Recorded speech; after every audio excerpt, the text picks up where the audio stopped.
What is up, everybody? Your boy Joey Work. I'm back. I don't got the best lighting here. I got to get my ring light set up, but we're all right. We're here. Providing winners. That's what it's about, right? Obviously, Rump Your Bets back. Great day today. This is my first in-season episode of Inside the MLB by Joey Work. I'll be doing this probably on Tuesday and Wednesday nights on this YouTube channel. So make sure to hit the like and subscribe button if you're not subscribed already. Additionally, so I'm going to start with a funny story. I go over to my pops, right? I go to his house and he's writing these notes, sitting at the kitchen table writing these notes. I'm like, what the hell are you doing? And there's just like under-overs on it and all this shit. He's like, oh, DraftKings has a thing where you can predict the weather in different cities. So this guy's sitting at the fucking table predicting the weather. I'm like, dude, do you win any money doing this? He's like, yeah, one time I won like $12. I'm like, why you waste your time? He's like, oh, it's free. So I'm like, you know what? How about you do this? I'll send you my picks for today. You bet the picks, you win some fucking money. That's what happened. We went 2-0-1 today. I sent him Texas Rangers money line plus 105, first five, easy cash. Mets money line, a little, the Mets got to make everything interesting, minus 125, another casher. Washington first five, it is what it is. That pushed. So 2-0-1 day. Subscribers are happy. Pops is happy. Text me back, says, I owe you dinner this weekend. So, everybody's happy. We're good. We're back at it tomorrow, though. Big MLB slate. Obviously, you don't want to miss out on these winners. RunPureBets.com. Use code BETS25 off to get 25% off your first month. We have basketball. We got NASCAR. We got UFC. We obviously have baseball unlock. We got soccer. I mean, we got a full stack team. And if you're into the daily fantasy, obviously Run Pure DFS is the best in the business. There ain't nobody better, and I will fight you on that. All right. So let's just get into it. I see the chats here. Big T's in the house. Chris, A. Dean, shout you. What up, guys? All right, so let's get into it. So first game, Atlanta versus Washington. This is game. They play a doubleheader tomorrow. First game is Max Fried versus Eric Feedy. So Braves, they lost a heartbreaker today after being up 4-0. They were smacking around Max Scherzer. I'm pretty sure they hit 4 solo home runs. Not 100% sure, but I know they hit at least 3 homers. 2 in the first inning back-to-back, but it is what it is. So we're here. Max Fried gets the second start of the year. He pitched 5 innings, 6 hits, 2 earned runs, 8 Ks versus the Phillies on opening day. Victor Robles and Trey Turner both have good numbers versus him. And the Nationals smash lefties, even without. They are missing a couple pieces because of COVID.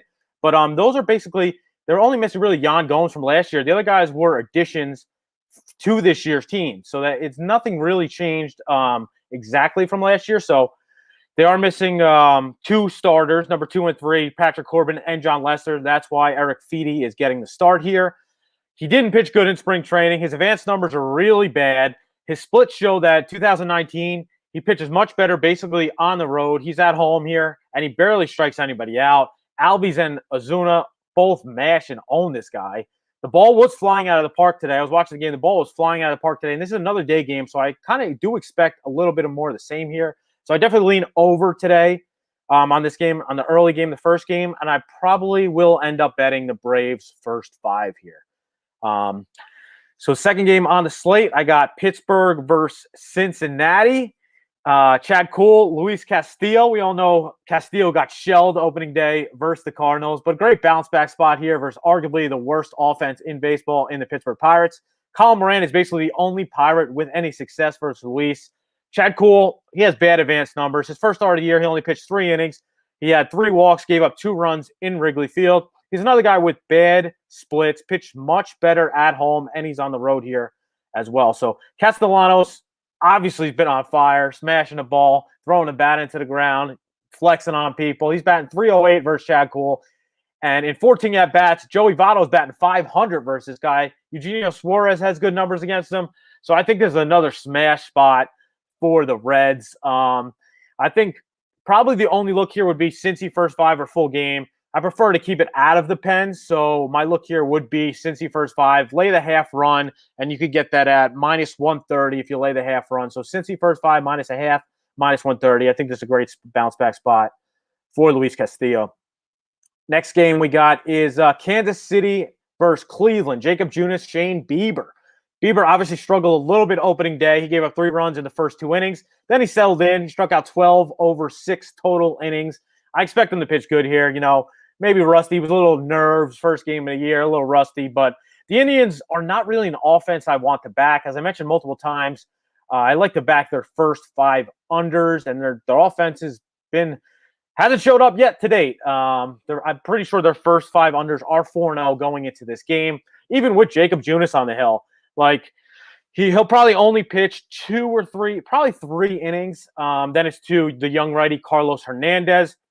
He pitched on opening day after starter Brad Keller. Only got 4 outs in that opening day game.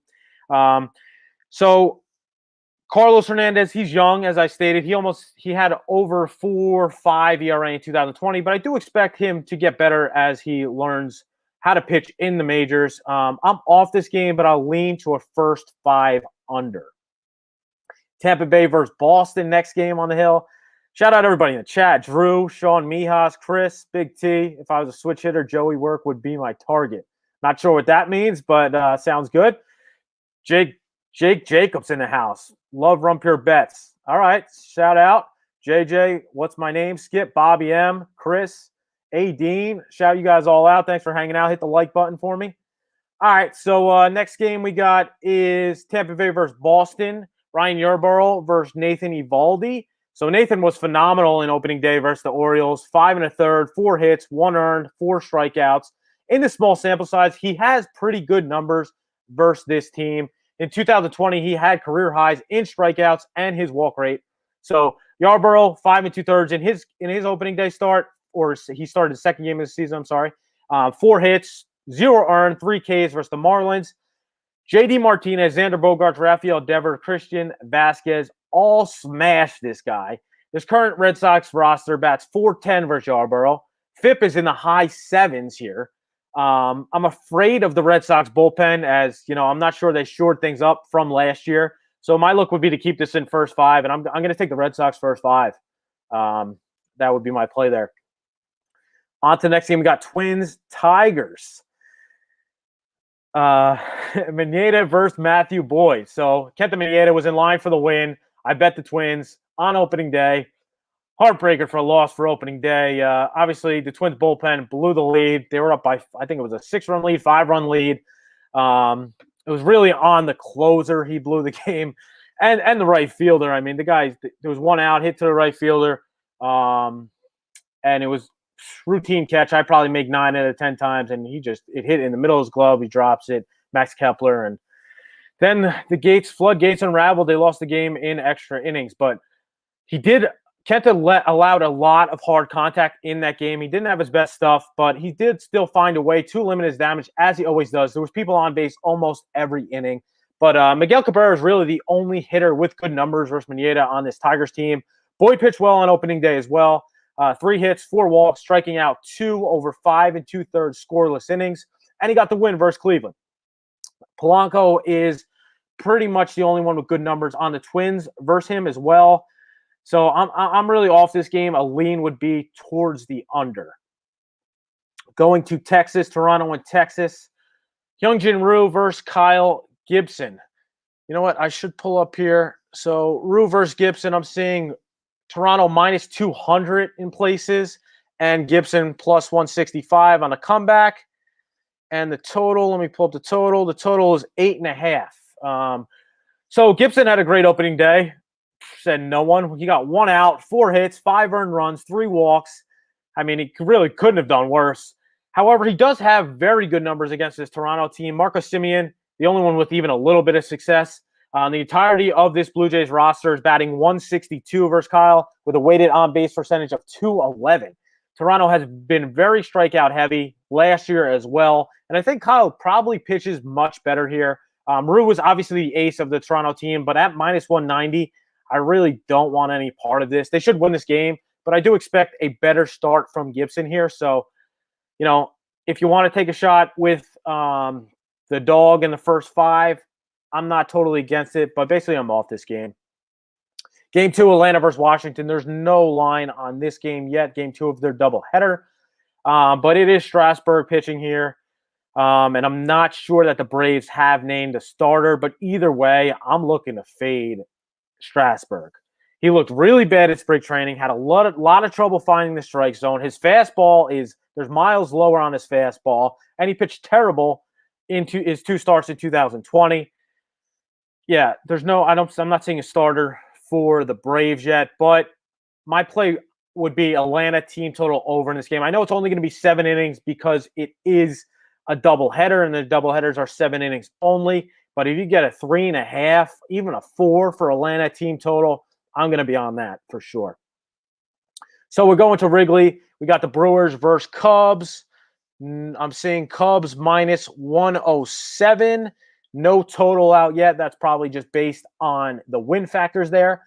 So Brandon Woodruff, he didn't have his best stuff in his first start of the year versus the Twins. He faced off versus Kenta Maeda, but he wasn't credited with a loss because thanks to Alex Colomé and the nice play out there in right field, he didn't get the loss. They blew the game for the Twins, but he did, however, pitch really good in 2020 and pretty damn good in spring training. 2020 had career highs in ERA, WHIP, and strikeouts per 9 innings. And he has really good numbers versus his Cubs team. Plus, the Brewers pen is rested as neither of the 2 big dogs pitched today. Kyle Hendricks is the ace for this Cubs team.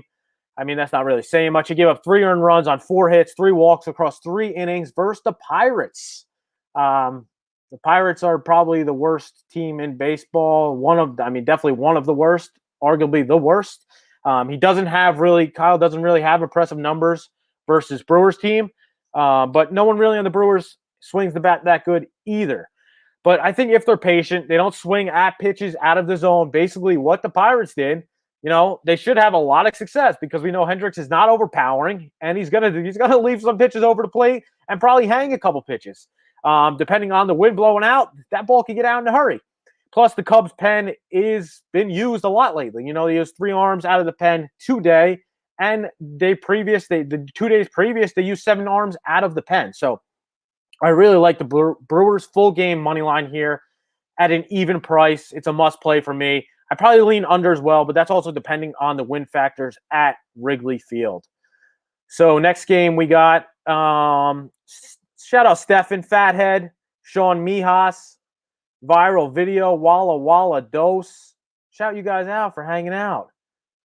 Means if I ever open double-sided workbench, Joey Work would be the first number I dialed for invite. All right. I'm with it. All right. This guy's asking me about why do I have a Nike sign on my head? I mean, it's a hat, buddy. You're here for the winners or you're here for my wardrobe? All right. So, next game. Dodgers versus the Oakland Athletics. I'm seeing Dodgers opened at minus 187, now down to about minus 160 in spots. Under over 8.5. So Bauer is going for the Dodgers. He was the big offseason acquisition for this team. He looked good in his first start. He had a no-hitter through 6.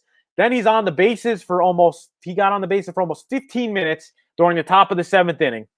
And he was the last one out of the bullpen to start this, out of the dugout to start the 7th. He looked like, he definitely wasn't used to running the bases and definitely not being on the bases that long, so he goes out there, trots out there for the 7th. He proceeds to give up home runs to Charlie Blackmon and Ryan McMahon.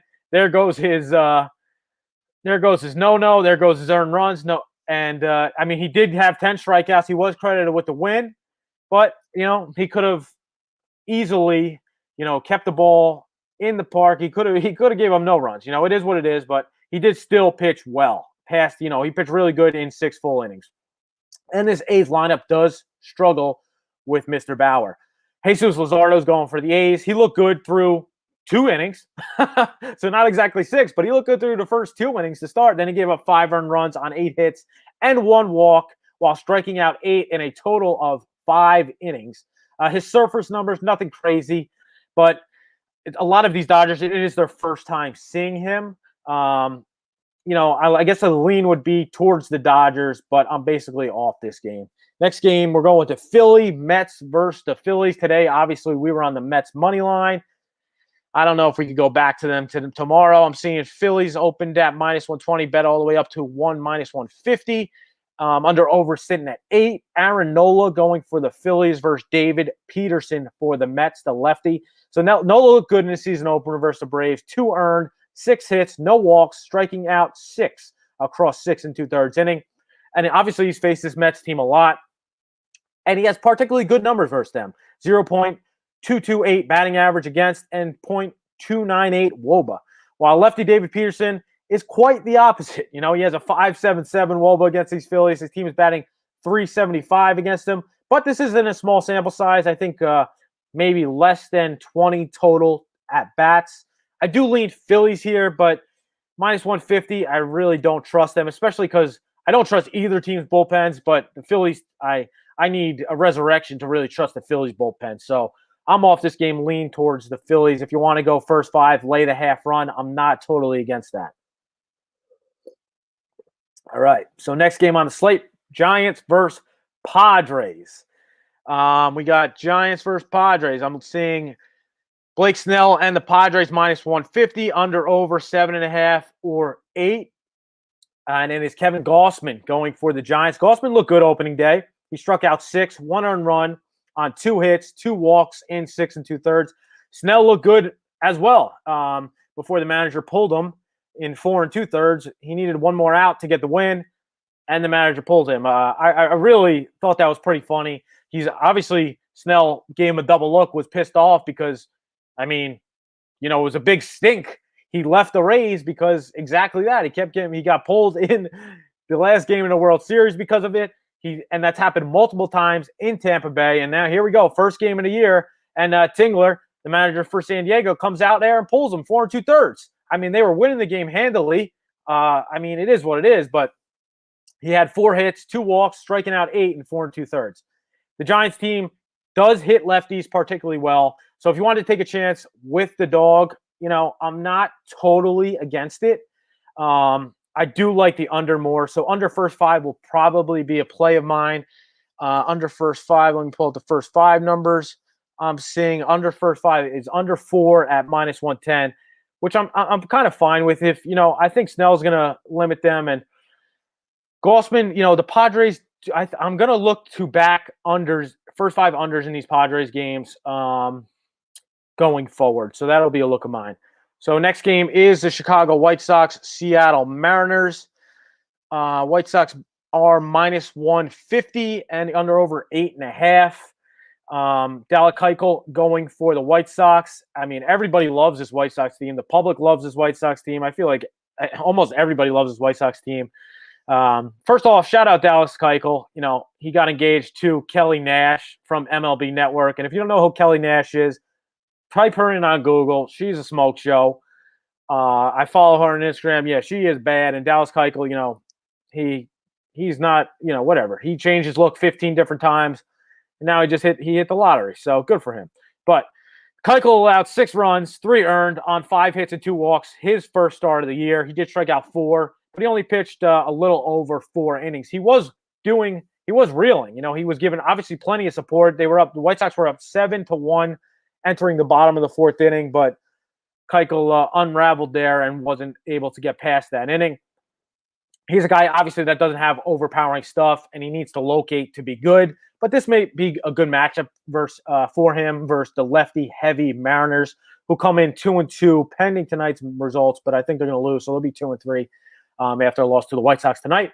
Seattle is going with a 6-man rotation, and the number 6 starter is Justin Dunn, who will start tomorrow for this team. He made 10 starts last year for Seattle, 4.34 ERA, 1.36 whip, 38 strikeouts, and 31 walks. So he clearly has a control problem, and a guy who prefers to pitch at home, has much better home splits. They are home here. So too many variables really here, but I do expect the White Sox to score off Dunn and the bullpen. White Sox team total over would probably be a look. They're hanging 8.5, so their team total number is probably about 4.5. So that's a lean of mine, but I haven't pulled the trigger there. Next game, we're going to Miami.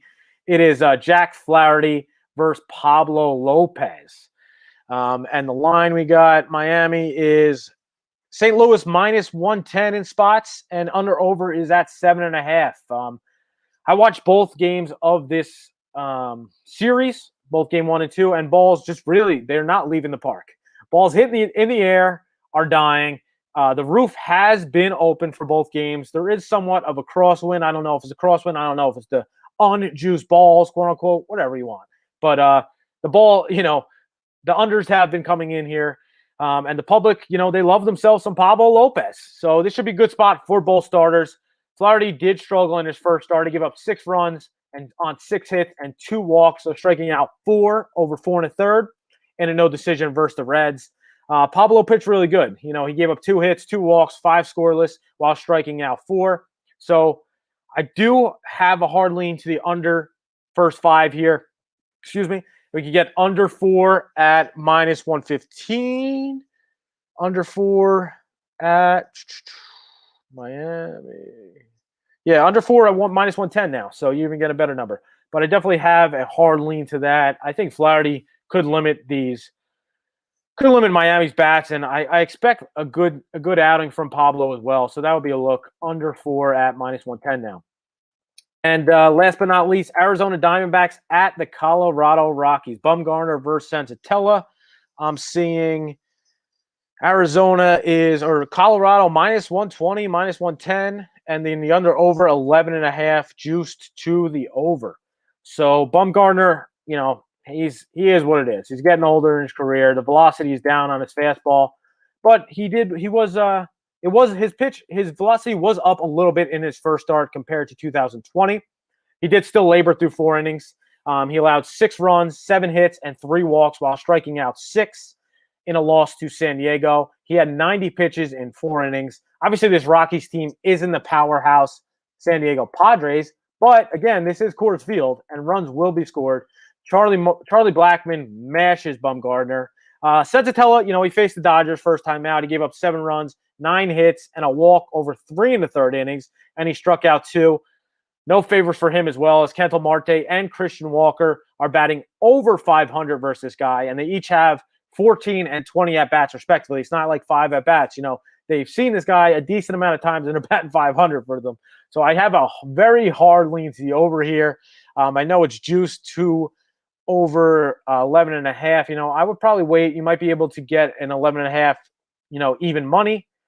And there's going to be runs scored in this game. It's just, I think, for sure, maybe the look here is the Diamondbacks team total over. But, preferably, I would just take the game over so you don't have to bet on one team. You just bet on collectively both teams scoring, because both teams will score. Bumgarner is going to leave some pitches over the plate that the Rockies are going to hit. And the Diamondbacks as well will score some runs. So that's my card for tomorrow. I appreciate everybody hanging out. Hit that like button for me if you did not yet. Hit the like button, subscribe to the channel at Run Pure Bets. Again, I will be back tomorrow night doing the same thing, more than likely. I'm either be breaking down the whole card, or I'll just pick out 3 games I really like and just give you 3 looks. But for the first show, I wanted to do the whole card. So I appreciate you guys hanging out. Hit the like button and join the team, Run Pure Bets. I mean, if you want to get all my official plays on the spreadsheet, mine, JJ's for MLB, and the rest of the team, Spread, Tyler for basketball, HTP for basketball, Score with D for soccer. Obviously, Keg's got UFC, NASCAR. I mean, we got a stacked team over here. Everyone's working really hard to get you some winners, and we are doing it. So use code BETS, 25 off, runpurebets.com. Get 25 off your first month.